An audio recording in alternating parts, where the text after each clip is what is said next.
Now an exclusive CALL7 investigation. The CALL7 investigators breaking new information that the psychiatrist treating accused theater gunman James Holmes became so concerned about his behavior, she notified the University of Colorado's threat assessment team.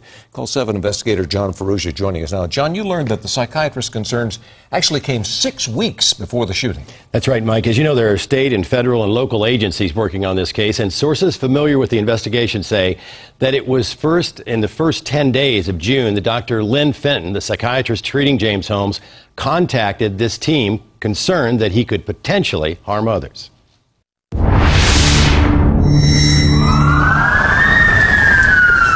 In the wake of the July 20th theater killings, investigators soon learned, and court documents confirmed, that James Holmes had been treated by a CU psychiatrist for weeks prior to his dropping out of the University of Colorado's neuroscience PhD program. Multiple sources tell CALL7 investigators that Holmes told the psychiatrist, Dr. Lynn Fenton, something so disturbing that she notified several members of the university's Behavioral Evaluation and Threat Assessment, or BETA team, of a potential danger. According to our sources and the university website, the so-called BETA team has staff members from various departments, including the Counseling Center, Legal Counsel, Student Life Office, Campus Police, and Student Services. These members have expertise to, quote, provide support and information and referrals to those dealing with threatening or disruptive situations. According to ABC News, Dr. Lynn Fenton is one of the experts who helped form the team in 2010. University officials confirm she is a current member of the team and can convene the group in conjunction with the team chairman. Sources tell the CALL7 investigators that, quote, Fenton made initial phone calls about engaging the BETA team in the first 10 days of June.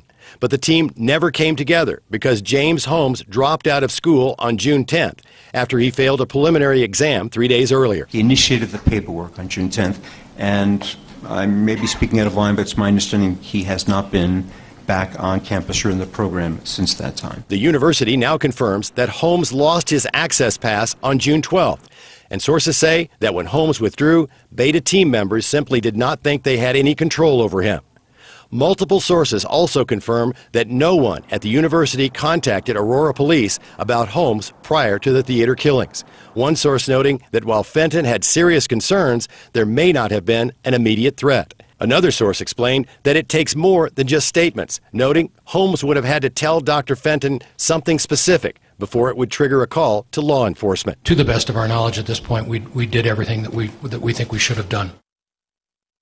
But investigators are not yet sure of that. Sources tell us that after the killings, police interviewed at least one of the people who Dr. Fenton called about Holmes' behavior. Now, university spokesman declined to comment on our information, citing a court-imposed gag order on CU officials. Now, another important note here.